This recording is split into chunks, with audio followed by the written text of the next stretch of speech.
Ay, magandang gabi mga boss, mga kamping. Ay, ginabi na naman ako. Ulan ng ulan.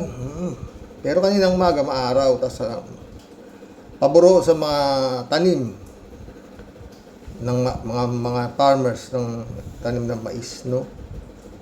Hanggang ngayon, yung pa rin usap-usapan. Nagkamali ba ang Korte Suprema sa impeachment case ruling? Idol Christian Isguero to, ang guest niya po rito si dating presidente ng Integrated Bar of the Philippines, si Atty. Cayosa. Pakinggan natin.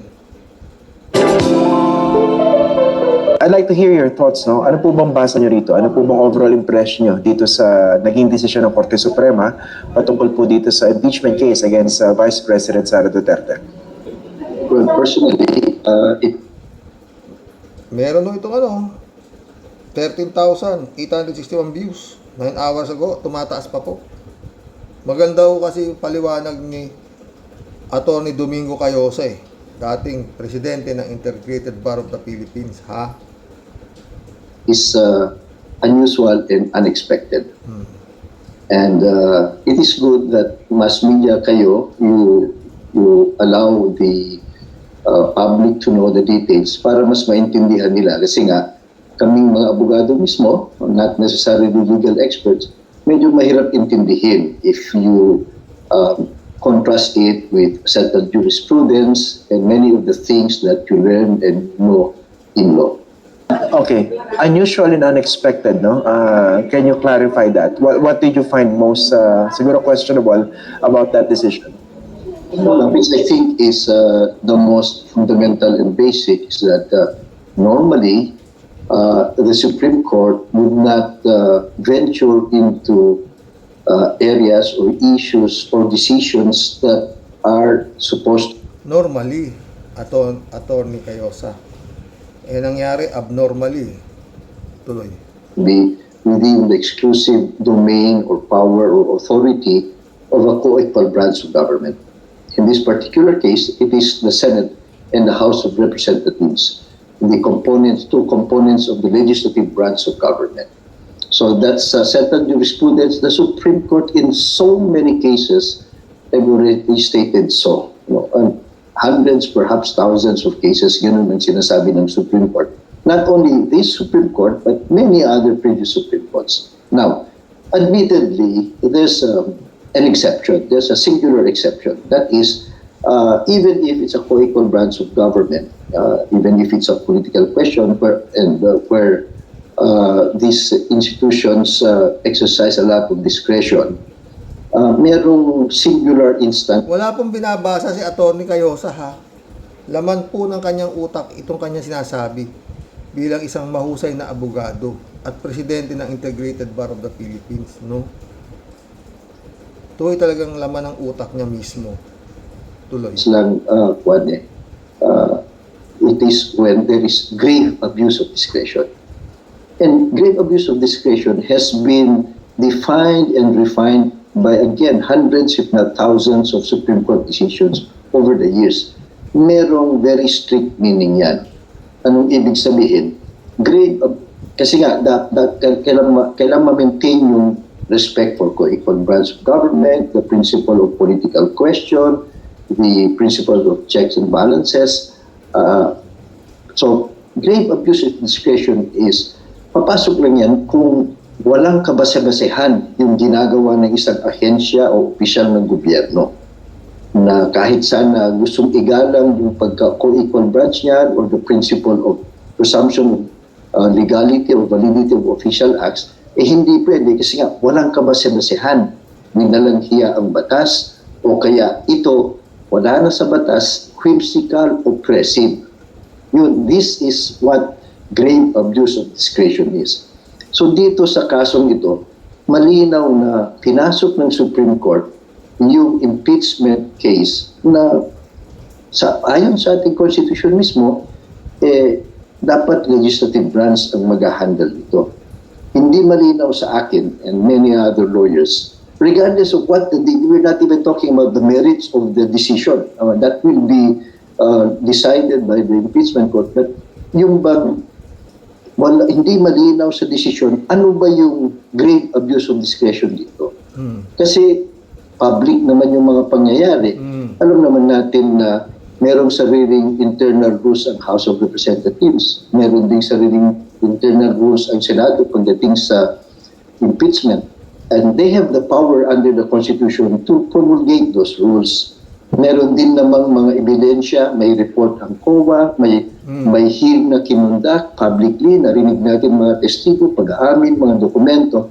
So, hindi malinaw dito na ano ba yung kawalang hiyaan dito o paglapastangan ng batas, yung walang basehan o oppression na mag-justify for the Supreme Court na makikialam dun sa isang bagay na malinaw naman pagdating sa impeachment ang magpapasya kung magpa-file ba o Hindi kaya Tony Cayosa yung Supreme Court ang naging walang hiya dito. Ha? hindi, yung House of Representatives at ang magpapasya kung guilty ba or not guilty yung Senado. Ganun lang. So, and then, ito pa, so that's one, no, yung grave abuse of discretion, hindi malinaw sa atin. Kasi ito hindi bagong case. This has been a public issue. Nakita natin mga hearings. At alam naman natin, merong mga sinunod din na proseso yung mga senador at yung mga kongresista. So, that's one. Secondly is, again, part of the judicial restraint pagdating sa mga co-equal branch of government. Kung merong paraan na ipaubaya mo na yan sa kanila at sila mag-desisyon, bayaan mo. Huwag mong panghimasukan. In this particular case, medyo off yung timing maintindihan natin kung nung umpisa pa lang, nung pag-file ng mga petisyon, nung binasa nila, nung sumagot yung mga respondent, talagang kawalang hiya ito. Nung una pa lang, dapat TDRO na niya ito. Di ba? Ganun ang logical, normal na. Oh, yun. Dapat noon pa raw, sabi ni Atty. Cayosa, pumasok na to Supreme Court. Nag-aantay ng TRO, walang TRO itong Supreme Court Biglang pumasok na lang Unconstitutional kayo. Sa Pebrero na kayo. Ganun nangyari. Talagang winalang niya di ba? Tuloy. Pag-iisip kung talagang wala ang hiyaan ito, di noon pa TDRO na nila. Hindi Yung timing in a few days, magko-convene na. Sineset na nila yung hearing. The other one, which is very factual, is bakit nyo pa hinayaan kasi mag-acquire ng jurisdiction at sinimulan ng Senado? Itong paglilitis ng to. The Senate has already sat as an impeachment court. Na-erase na rin yung issue about the whether or not there is a violation of the constitutional prohibition one impeachment a year. That can be decided by the Senate. Ba't mauunahan ng Senate? Diba? So, that's one pinaka-fundamental na regardless. So talaga sa sinasabi ni Atty. Cayosa, ang naging walang ya dito, Korte Suprema. Simpleng ano na lang di ba? Sa pananalita ni Atty. Domingo Cayosa, ang naging walang ya rito, Korte Suprema. Di ba? Tuloy. Whether guilty or not guilty ang Vice President, ano man ang gagawin ng Senado, we leave it to them. Sila yung authority So, okay. Sige. Isa-isahin po natin yung tatlong puntong binanggit ninyo, no? Although, kasi ang may kasabihan naman po, no? Si Idol. Ang Supreme Court, yung gods of Padre Paura, so sila yung tama. Unless they correct themselves in a subsequent decision. But in this case, we're stuck with this. Imposible yun Yung gods of Padre Paura, tapos unless they correct themselves, hindi gagawin ng Korte Suprema yan. Kaya yung mga nagsasabing, hihingi sila ng motion for reconsideration doon sa naging desisyon ng Korte Suprema, unanimous na yun Pangangatawanan na yun, wala na kayong magagawa. Korte Suprema nga nagsabi, di ba? God of Power, maliban na kung gagalaw ang taong bayan. At pag sasaplangin itong mga tuloy. Decision of theirs, no? Tama po ba? Ito ang interpretation. So, ibig sabihin, yung sinasabi na requirements dun sa pagko-file at pagpo-process ng impeachment cases sa House of Representatives, ito yung masusunod ngayon. So, yung fourth mode, dapat ganun kadetalyado. Which is a first. Tama po ba? Wala namang ganun requirements Well, you're correct. It's not only the first, but to my mind, it goes beyond the Constitution. It is not questioned that the Supreme Court is the final interpreter of the Constitution. But interpreting the Constitution does not authorize you to add or subtract to it. Malinaw yan eh. So, then again, you say they are the gods of Padre Faura. Palaging correct sila. Let me be more accurate.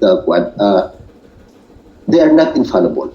And they're not gods. You know, some might refer to them as gods of Padre Faura, but doesn't make them error-free. Oh. So they are not always correct, but the legal reality also, legal maxim is the Supreme Court is supreme even in its error. So even if we believe they are wrong, yun yung batas. At may mga batas naman na hindi makatarungan, hindi tama, di ba? Nangyayari naman yun. And you correct, Supreme Court can correct itself. As a matter of fact, Christian, meron isang aspeto dito na it's not about right or wrong, but basic fairness. Meron ng desisyon ng Supreme Court di ba? Na yung Francisco ruling and a few other similar cases. Na kung saan, dinefine na ng Supreme Court, kailan ba i-recon yung setting in of the one case per year rule. Sabi ng Supreme Court, hindi yan yung, basta may nag-file, yun na yun. Ang sinabi ng Supreme Court, kasi kung yun nga naman ang susundin sa ng Supreme Court, di ang gagawin ng high government officials na nanganganib o may kasalanan na pwedeng i-impeach, ang gagawin niya, sa simula pa lang, every January 1 or every time mag-open ng mag-file siya ng house yaw o yung kalokohan na kaso, di ganun na. Oh. So, kinorek yan ng Supreme Court and that was lauded. We all applauded those decisions na sasabing hindi yon. It is only, magsisimula lang yan kung seryoso ito, na-check na ng Kamara at dinefer na ito sa Justice Committee, yun, dun magsisimula, hindi na pwedeng iba pa. In this particular, siyempre, sumunod naman doon ang mga congressman kasi mga abogado naman yan, meron naman silang legal consultants. So, sinunod sila. Totoong merong tatlong... Kaya dito mga pre, ginawa itong Korte Suprema na to, parang pinalabas sila na yung mga nasa Kamara, yung mga talagang mga bobo. Hindi nila alam kung ano kanilang ginawa. Ganun yan eh, Loy. Final, pero minabuti ng mga congressman, meron pang iba i-consolidate na wag na natin i-refer yan sa Committee on Justice. So kung masusunod yung mga existing jurisprudence, edi walang na-file. So yung one-year bar rule, hindi dapat nag-apply. So ngayon, pinalitan ng Supreme Court yon na hindi na gano'n. Hindi na gano'n. Using the standards of the Supreme Court regarding grave abuse of discretion, ito po bang kilos ng mga kongresista na basically inupuan nila yung tatlong impeachment cases, yung mga tatlong nauna po, no? And then decided to push for the fourth one. Does that constitute, do those actions constitute grave abuse of discretion using the standards set by the Supreme Court? I don't think so. If we use the previous standards ng Supreme Court na well settled, hindi eh. Kasi meron silang sinunod na pamantayan eh. The wording of the Constitution and the Francisco ruling, which is law, that's a ruling, that's a guidance issued by the Supreme Court. That's law. Simunid sila doon. Kasi nga, hindi naman ibig sabihin, ang ina-avoid kasi ng desisyon na yan, and the logic behind all of this is that we should avoid impunity by compelling Congress na kung anong unang na-file, yun na yun. Hindi mo pwedeng madaliin. So, ang sinasabi ko sa inyo, pag mag-file, may nag-sponsor na congressman, pag-aralan nyo, i-check nyo nung mabuti, and then i-calendar within the next calendar days. Pero hindi naman sinasabi kaagad, desisyonan nyo yan. Meron silang period. Ang nangyari ko kasi, itong mga kaso nito, late in the day, kukunti na lang. So, hindi totoo na inupuan nila na i-calendar within the 10 working days, calendar session days. So, hindi lumabag ang... Kaya hindi totoo yung sinasabi nito si Chis Escudero na inupuan. O, di ba? Alam nga, mas magaling pa si Chis Escudero dito. Former President ng Integrated Bar of the Philippines. O, di ba? Ano siya sabi ni Chis Escudero inupuan? Pero Senate President si Chis Escudero, talagang binoto siya ng mga Duterte Nga kampo ni Duterte. Tuloy. Ito ang House of Representatives. So, doon nagtataka ang kagaya namin, regardless of our political inclinations, mukhang iba ito, kakaiba. Para bang binago nila yung standards, settled standards ng grave abuse of discretion. Pangalawa, binago nila ngayon yung sarili nilang ruling, hindi na yung ganun. Kasi ang pangatlo, ito sabi nila, dahil inabutan ng adjournment, deemed filed na yun. Again, yung deemed filed, wala yun sa konstitusyon. Pati nga yung banggit mo na nagdagdag ng ito dapat ang ginagawa niyo. 7 additional guidelines, that's not their business. That's beyond their power sana. Ay, nako, mga friend. Alam nyo, hisimplify na lang ho natin to, no, para matapos na to. Hindi ho ako naggagaling-galingan. Sino ba napaboran sa naging desisyon ito ng Korte Suprema? Duterte. Di ba? Sino nag-appoint sa gumawa sa mga bumoto ng 13-0? 12 doon. Sino nag-appoint? Duterte. Tapos na. Wala nang maraming usap eh. Na lang yata talaga dito pinakita na don't mess with the Duterte. Kasi hawak nila ang Korte Suprema. Di ba? Ganun lang kadali eh. Remember, yung hinuli si Digong ni General Torre at nakasakay sa punta agad sa Korte Suprema. Mamaya, andyan na yung haharangan ninyo yan, may TRO yung Korte Suprema. Ang bilis nakapaglabas ng TRO yung Korte Suprema. Yung pala, peke. Lambino ba yun? Di ba? Pagkatapos, nung nahuli si Duterte, yung mga anak ni Duterte, pumunta na naman sa Korte Suprema. Inutusan ng Korte Suprema na ideklara na illegal. Kinidnap yung kailangan ibalik. Mali ang pagdakip. Lahat.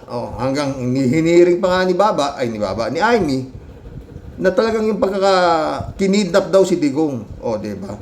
At yun nga, at nagpatawag pa ng hearing si Amy diba?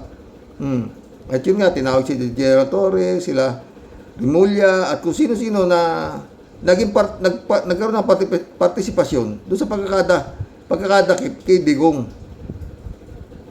At yun nga, kinawawa si Digong. Lahat, di ba? Kaya wala ako talaga mga friend. Ito, 4 hours ago, group protest SC ruling on impeachment, blame Marcos for ano to? Ano to? Ayan na sila. Dito ka.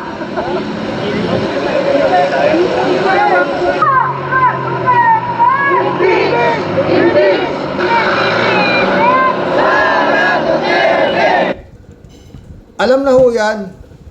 Hindi naman bobo yung mga taga-Korte Suprema para hindi nila malaman na yung kanilang ginawa, magkakaroon talaga ng sari-saring batikos sa mga Pilipino. At yung mga rally-rally na yan, expected na nila yan. Wala ho, hindi. Talagang kapalan na ng mukha yung nangyari. Walang kwenta sa kanila, maski magsisigaw kayo dyan ng impeach, wala yan. Tinapos na sa Pebrero na kayo. Oo. 1 year naging 1 year rule. Technicality lang ang ginamit, no? Napakasimple naman, hindi naman masyado kailangan maraming utak. Sino napaboran? Duterte. Sino nagka-point dyan sa 12 na yan? Justice sa Korte Suprema, Duterte. Di tapos na ang kaso. Unanimous ang boto. Yung punyeta na gumawa ng punyeta, ponente. Appointed daw ni Pinoy. Di malinis. Ang sumunod lang yung dosing sa na-appoint ni Pinoy. Diba? Ganun kasimple, hindi ako mahirap isipin. Kaya sa panood ulit, hindi ako nagulat dyan sa magiging kasi nga, pag hindi nila hinarang ng Korte Suprema yan, at nakaporma na August 4, di ba? After the SONA pa nga, di ba? Tapos nilipat nila August 4 na naman, dinelay na naman. Oh, nagsuot na ng nagtoga na nga di ba? Yung mga gunggong, yung mga bobo, yung mga senador na company doon. Nagsuutan na sila, di ba? Nagsasayawan sila ngayon nung hallelujah, sabi ni Bato, di ba? Ang tawag ito. Salamat sa Diyos. Yung mga gano'n ng mga putang ina, di ba? Ito magagawa dyan. Tapos, paplano sila mag-motion for reconsideration. Saan nila papile motion for reconsideration? Doon sa mga nagdeklara na unconstitutional ang Kongreso. Tapos yung Kongreso magmo-motion for reconsideration. Wala na yun. Sabi nga ni Attorney Mel Santamaria, 99% hindi iniintindi ng Korte Suprema yung mga ganyang klaseng motion for reconsideration. Kasi parang tinanggap nila ng Korte Suprema na sila gago. O di ba? Kaya wala nang maaasahan diyan maliban na kung gagalaw po ang may-ari ng kumpanyang Republika ng Pilipinas. Tayo, taong bayan. Kasi nga, sabi nga ni Atty. Mel Santamaria, ang sweldo niyang mga justices na yan, hindi basta-basta. Napakalalaki. Magsipag-resign man yan, halos yung magiging parang pensyon yan, maski hanggang sa mamatay na, hindi halos magbabago. Ganun din kalalaki. Kaya si Juan de la Cruz kubang-kuba na sa konting kakaparanggot na pinaghihirapan ng 8 oras para makakuha ng minimum wage. Samantalang itong mga ito, sus Mariose. Yung si kanina. Yung si Pulong. Ba't pumunta ka pa, Pulong? Doon sa Kongreso, nagbutuhan. Mamaya lumayas ka rin. Pinakita lang na naman na itong mga si Pulong Duterte kung gaano sila kawalang ya. Kung gaano sila kakapalang muka. Kung gaano walang kwenta sa kanila. Itong administrasyon ni Marcos. Di ba? Ito. On that move earlier, where Congressman Paulo Duterte walked out of the Batasang Pambansa, Job Manahan now joins us with details. Hi, Job.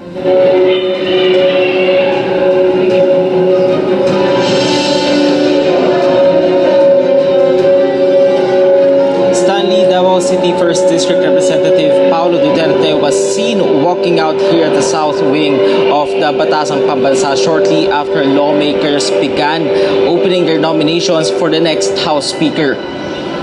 Suddenly around 10:42 a.m., Duterte left the South Wing with his aides just minutes after House lawmakers opened the nomination. In a statement, Duterte said he did not join the minority and he would choose not to vote for the next speaker. He said, quote, "I refuse to take part in a political circus that has long forgotten who it is supposed to serve, the Filipino." Ba't pumunta ka pa rin sa Batasang Pambansa, gunggong? Papakita mo lang pala yung kabastusan mo. Diba? Yan ang mga...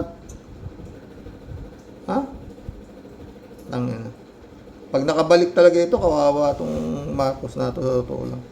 Ito si PBBM na ito. Ay, nako. Nagkulab na tayo, mga friend. Dapat sa totoo lang, mga friend, itong mga justices na ito ng Korte Suprema, dapat tignan ng mga salin nito para kagaya ni Corona. Oo. Puta. Hindi naman mga bobo yan para magdesisyon ng ganyan kung hindi paldo-paldo ang bigayan. May nagsasabi nga, di ba? Si Bongo ang umayos diyan.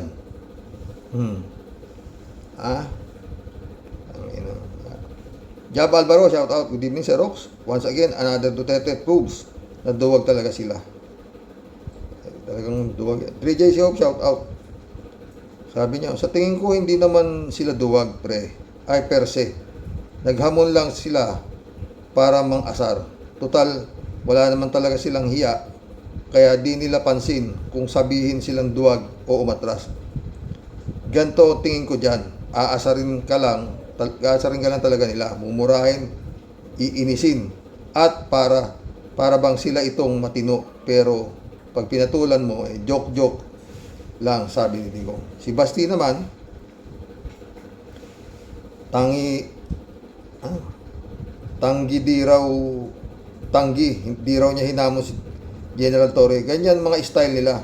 Babaligtarin ka pa nila, di ba? O, yun nga, ganun nga talaga yung style nila eh. Diba? Pero alam mo, no, 3J Shop ka, ha? Sinabi naman itong, ayaw na yata patulan ni Torre, di ba? Sinabi naman ito si Baste na maski sa susunod, Martes ka, tuloy tayo, gusto mo, gayon. Kung okay General Torre, sige! Oo. Sige, sa Martes! Pero, ang ina mo, ikaw na lang. Pagdating doon, siya lang nandoon, hindi ko rin sisiputin. General Torre, ganun gawin mo. Callin mo yung hamon ng gago. Oo. Pagdating doon, ikaw naman na huwag sumipot. Diba? Romeo Calusa, shout out. Tama ba ako mga friend? Para taste of her own medicine, di ba? Hamon ng haon, dog pala itong pasito, mag-resign ka na, animal. Galit si Romeo. Jigs Kapukaw, shout out. Tatak ng pamilya nila yan, sir. Naghahamon tapos, pag may kumasa, aatras. Nung panahon, tatay niya, hinamon si debate si Carpio. Nung kumasa, yung tao matras. Kauli-hulihan, tatak niya. Kaya di niya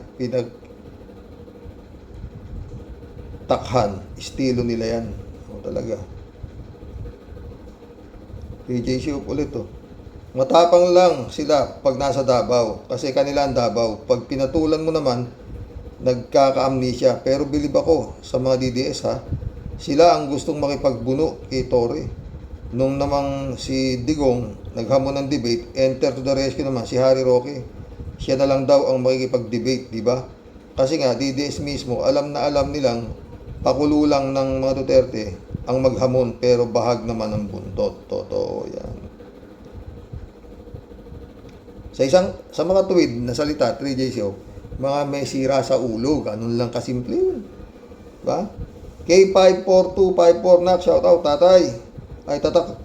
Duterte yun, Tyrox. Hamon ng hamon, pero hanggang dun lang. Totoo. Romeo Calusa ulit Issue, oy, baste. Kayo ng issue ng Pinas. Talaga. Jojo Desierto, Jojo Distro, shout out. Ang hirap ng bansang may saya. Ang hirap ng bansa, may saya pa rin. Sa hirap ng bansa, may saya pa rin minsan. At may donasyon pang naging successful for charity relief funds for Filipino affected by calamity around the country. Totoo yan, Jojo. Diyan pinakikita na mga Pilipino talaga, mababait ang puso. Kaya pinagsamantalahan naman itong mga hayop na politiko. Pero dapat gumalaw na talaga. Winawalang yan at pati Korte Suprema. Saan ka makakita ng sindikato? Paano mahuli? Hawak na rin. Walang, nako. Jokiano, si Baste, Verde and Dugo. Wala ka duwag. Trademark ng mga Duterte. Susan De La Cruz, shout out. Gandang gabi sa Rox at sa mga kawalos. Good job, General Torre. Matikas ka talaga. Totoo. Raimundo Jimenez, shout out. Librado Ludovico. Good morning, Karox, and to all warriors watching from Edmonton, Alberta, Canada. Stay safe and healthy. Hoy, kayong bastos na Baste, amazing ka talaga. Like father, like son. Totoo. Yan nga, si Pulong, punta-punta ka pa dyan, gago. Uwi ka rin pala. Ang arte yan, tangina. Pa-picture. Gunggong din talaga. Si Boy Tusok. Mundo Cheng, Madala ka na, putang ina mo. Puro ka daig mo pang putang burikak na babae po May ulo ng batang lumin treat na naman Shelly Jaser, shout out. Impeachment ang kailangan sa mga ombudsman ng mga tiwali. Grabe talaga, Karox. Pati kataas-taasang korte sa ating bansa, napasok ng mafia. O yun nga eh. Wala talaga. Grabe ang sumpa sa Pilipinas nang dahil sa mga kamangmangan ng mahilig sa kwarta. Totoo yan, Shirley ka. Buti nga ikaw, wala ka dito eh. 3JC po. Naku, kung si Boying Rimulya ang maging ombudsman, di ako tiwala dyan. Pwedeng okay siya for the next few years habang si BBM pa ang presidente. Eh paano kung si Sara? Tiyak, balik Duterte. Ang peg niyan, Rimulya na yan. Ako talaga, 3G shop ko eh. Sang-ayon ako sa'yo. Mundo Cheng, maraming mga Katoliko ang mga mangmang naroon na minura ng digong ang Diyos natin, pero nakasiksik pa rin kayo sa isang demonyo, dumila sa kanyang puwet. Yan ba ang tunay na Katoliko? Buti umalis na kayo sa Katoliko. Kadiri kayo. Totoo. Mundo nito. Bakit ano ba yung mga nasa Supreme Court? Mga tao rin naman na mga hinayupak na yan. At alam nila, ang bisa ng pera. Mga magnanakaw rin sila at unang mga bulok ng gobyerno, kaya wala nang dapat pag-igalang pa sa mga mambabatas ng Pilipinas pagdating sa pera. Totoo yan. Sumagot si David, David Allen Mendoza, shout out. Yun nga po, ka-warriors, pwede pala yung kapag na-impeach ka na, takbo ka na lang sa Korte Suprema. At kung may pambayad ka sa mga justices doon, ay presto, absuelto ka na kahit pa na-impeach ka na sa Kongreso. Ano pa po ang silbi ng impeachment ngayon? Wala nang silbi. Wala na. Ha? Ang impeachment, wala na. Minsan-minsan lang nagkakaroon ng impeachment, di ba? Utangin na yan. Ewan ko. Kasi nga, yun nga. Yung mga ganyang klaseng mga matataas na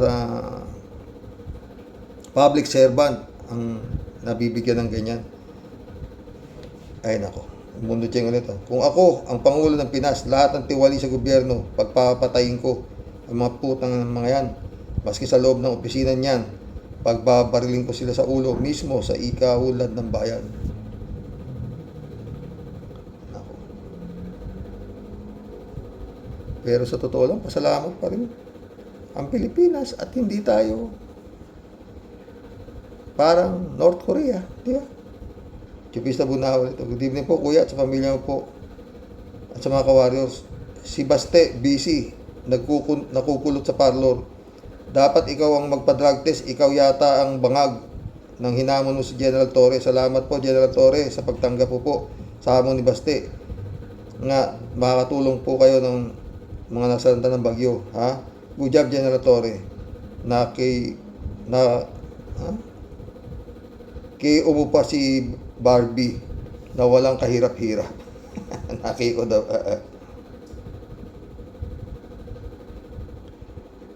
Chupista ulit Chupista. Nawa nga Tia Deli, mangyari na. Managot na sila sa batas ng Diyos. ICC, please lang po, ilabas nyo na ang arrest warrant at ang mga bangungot dito sa mga bangungot ng Pilipinas. Totoo.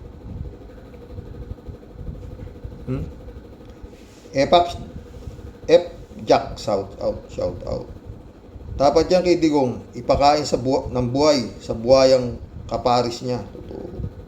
Puta na, marami naman dinadaldal yung abnormal na vice presidente doon sa Seoul, Korea. Hayop yung bunganga. Talagang may mga tililing pero wala nang gagawa. Bongbong. Merit siya to. Yang adik ng Davao na yan, mukhang mamamatay tao. Pati siguro putotoy may tao. Sira utak ng mga Duterte. Totoo yan, merit siya. Joselito mabait, shout out. Michelle Edwin, Mike, shout out, my friend. Sabi ni Mundo. Yan ang mga katangian ng mga putang ng mga Duterte, ang kayabangan at puro dada, manduduro, pera, Manduduro, pera mga duwag, pero mga duwag, pera ang ipinaiiral lang nila na galing din sa nakaw ng bayan. Totoo yan, mundo. Lisa Cruz, shout out. O ayan, mga Katoliko, ganyan kung balahurain ng Tatay Digong nyo. Totoo yan. Prince Shervin Sapeda, shout out.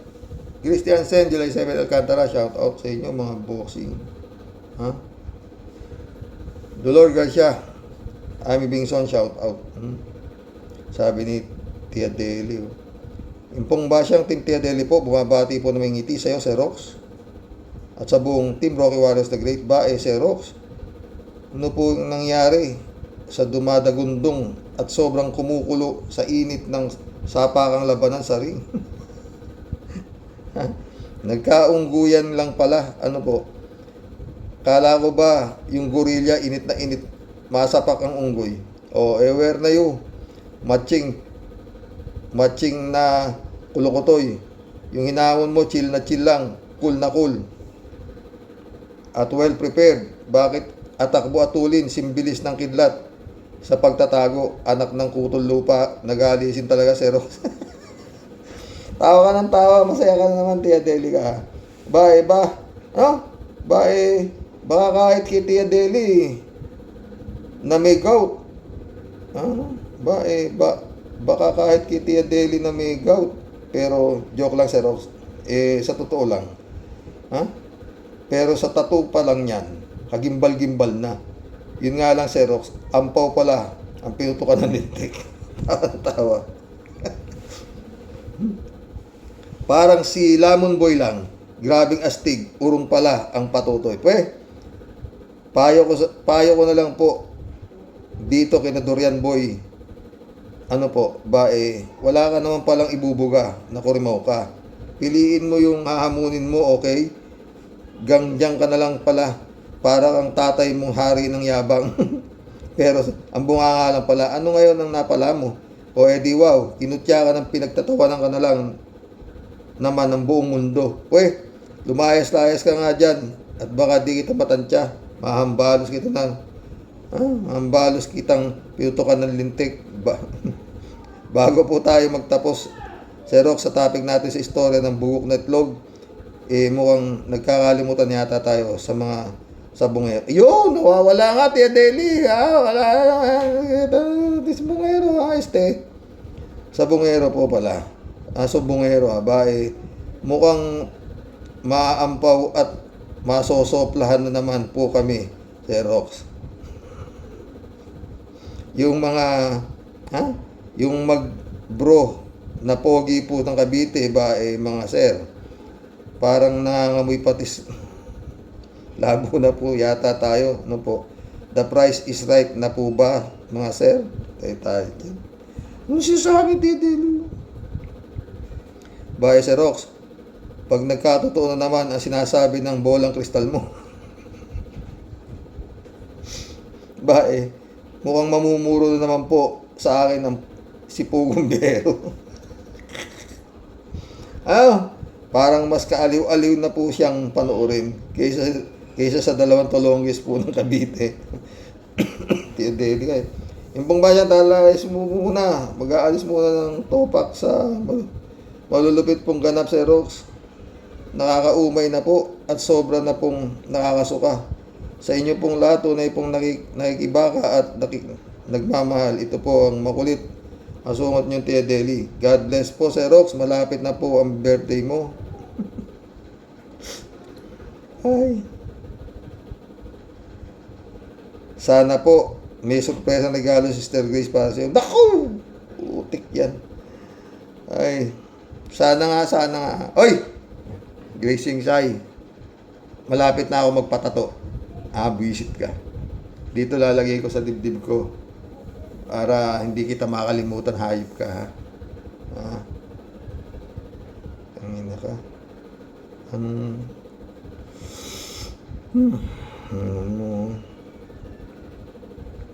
Ingat po palagi, mga senior po na tulad natin, di na po dapat magagalitin at maiinitin po ang mga ulo. Bayaan na lang po natin sa mga halimaw ang maanghang halimaw ang maagang paglisan sa earth.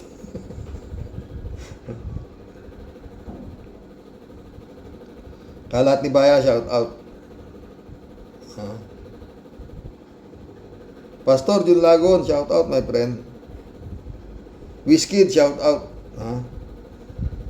Busted na si Baste, joke only. Otats. Decide, shout out Tapang aso si Rox, puro kahul lang o totoo yun, Decide. Yan ang lahi ng mga buwaka ng ano po si Diego, shout out sa Rox. Hirap talagang matapang ang hirap talagang magtapang-tapangan. Totoo yan, Arnulfo. Kaya pag ang ilog maingay, mababaw. Di ba? Mundo Cheng. Erlinda si Diego, shoutout. Gandang umaga si Rox at sa mga ka-warriors. Elizabeth Iscareo. Good evening si Rox.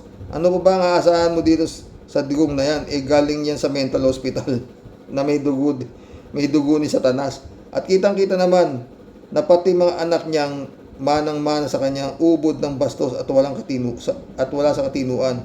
Naghahamon ko no para palabasing matapang pero wala namang balls para harapin. Totoo yan, Elizabeth. Elizabeth Iscareo ulit. Sir Rox, dapat lang na mag-alsa na ang mga Pinoy diyan dapat lang na mag-alsa na ang mga Pinoy diyan sa naging desisyon ng Korte Suprema. Sinabi ko, halatang halata na pro Duterte sila sa dami ng mga palusot at katwiran ng halata ng pabor na pabor sa Sara na yan. Iba talagang ginawa ang pag-appoint ni Digong dyan. O diba? May laga yan, nagaganap dyan. Sigurado. Teresita Guzman, shout out. Good evening, Sir Rox. Mabuhay po kayo. Mabuhay ka rin, Teresita Guzman. Mary Lebron, shout out. Good morning, sir. No skipping ads. Baste, duwag at walang panindigan. Lahat naman sila wala. Kaya lang, alam nila kung saan nila tatapalan, kung sino, magkano ang tapat ng isang politiko at isang justices. Di ba si Atong Ang, judge din ng taga-ayos, na inapoint pa nga ni Bongbong tinuro ni Totoy, tangina. His Excellency, appoint ka ng appoint, aso. Reynaldo Gonzales, Baste, bastos ka, alakang galang sa matanda, para lolo mo na si Torre, puro kayabang. Di suntukan dapat ang hamon mo, dapat Chinese garter. Putik. Kahiyakal. Laki ng katawan mo, ampaw naman pala. Eddie, shout out. Bagay talaga sa kanyang pangalan niyang Sebastian, means Sibatyan. Eddie ulit. Puro yabang, duwag naman, gago. Palusot ka pa, ulul. Puro si Eddie, mait-ul Eddie. Maril Pabianak, shout out. Good day po tayo sa mga ka-warriors. Marahil di makagulapay si Basti today.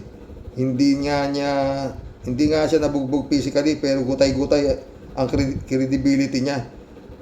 Nakita ng mga tao ang kaduwagan niya, umaapaw na kayabangan.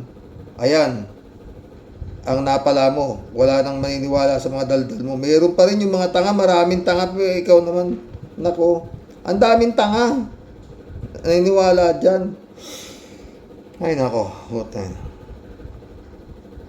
sa side naman ng PNP Chief Nicolas Torre III, napatunayan niya ang katapangan niya, di umuurong sa laban at higit sa lahat sa may mabuting kalooban na ihandog sa mga nasalanta ng bagyo at nakalubog sa baha. Kahit paano, napasaya niya ang mga kababayan natin.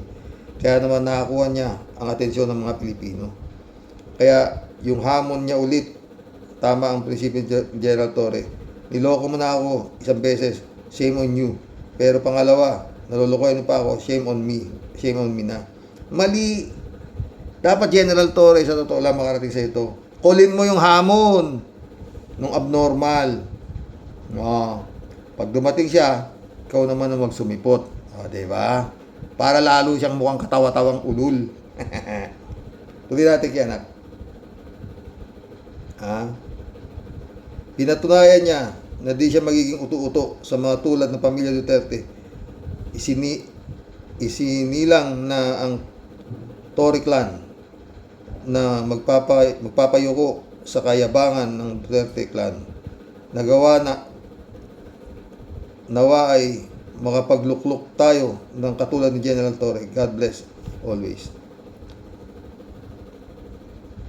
Kung magkakaroon ng people power, dapat pamunuan mo yan, General Torre, kung tutuusin mo yan. Kayang-kaya mo yan. Pasukin nyo na. Wala nang Korte Suprema. Palitan lahat yung mga sa Korte Suprema. Palitan na yung si Sara Duterte. Ganun lang katapos. Yan pati Senado. Yung lalaki ng sweldo nyo, kinahiya. Sabi nga ni PBBM kanina, mahiya naman kayo. Amado Galang, shout out. May tama rin si Duterte, kaya nagmana rin sa mga anak, pati si Kitty. Si Kitty Bangag, nabudol ang bansa kay Duterte. Totoo yan. 3J show po. Hello, Sir Rox. Wow. Ang galing ni General Torre. Likop 20 million pesos. Naging hero pa tuloy si General. At si Baste, naging nega. Pero, ewan ko 20 million, Baste. Mingi ka kay General Torre, maski 20% lang ng 20 million. Panchongki rin yan. 3J show po ulit. Si Rox, negang-nega nga si Baste, samantala si General Torre, mabangong-mabango sa mga tao. Plus, napanatili pa ni General Torre pagiging gentleman niya. Yung pang-aasar ni Baste sa kanya ay nagbunga ng maganda para sa imahe ni General Torre. Naghahamon na naman si Baste, Martes, Miyerkules daw. This time, di na dapat pansinin. Dapat pansinin mo, General Torre. Tapos huwag mo rin siputin yung baliw. Pag pinatulan yan, magiging katawa-tawa si General Torre. Kaya natin manigas si Baste. Gusto pala niyang manuntok ng unggoy. Bakit? Di niya subtok yung sarili niya. Totoo, di ba? Kala mo Baste, gwapo ka. Mukhang unggoy ka rin eh. Hindi nga lang maitim, unggoy na puti. Nakakita ka na unggoy na puti. O, pabili ka. Tapos, dapat may mukha mo. Hawig kayo. Niwala siya sa kalingkingan ni General Torre achievement, academic and profession. Edukado si General Torre. Si Baste, mal edukado. Totoo. 3J show po dito. Si Rock, sabi niya, halos lahat naman ng mga abogado at mga nakakaintindi ng batas at konstitusyon natin hindi sampalataya sa desisyon ng Supreme Court. Halatang halata ang pagkiling kay Sara. Sabi nga ni Atty. Claire, hindi dinaan sa factual ang desisyon. Como esi na ang nagdesisyon. Wala nang makakaapila kaya tama o mali ang desisyon. Kailangan tanggapin.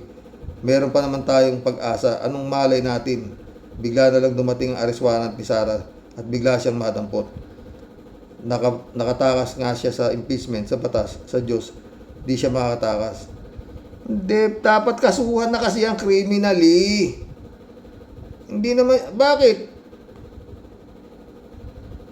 Hindi naman siya di ba? Wala naman siyang immunity from suit.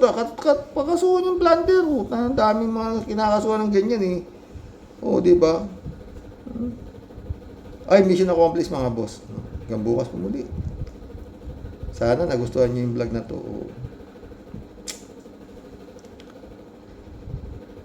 Paulit-ulit, napakasimple po nito. Huwag niyo na hong pag-usapan pa yan. Sa malaking blunder na yan na anong ginawa ng Supreme Court na yan. Wala ho talaga Simple lang naman 1 plus 1 equals billion. Ganun kasimple. Pinaboran si Sara Duterte. Ang nag-appoint sa pumabor kay Sara Duterte, si Duterte. Finish or not finish, pass your paper. Magandang gabi po mga boss. God bless. Hanggang bukas po muli.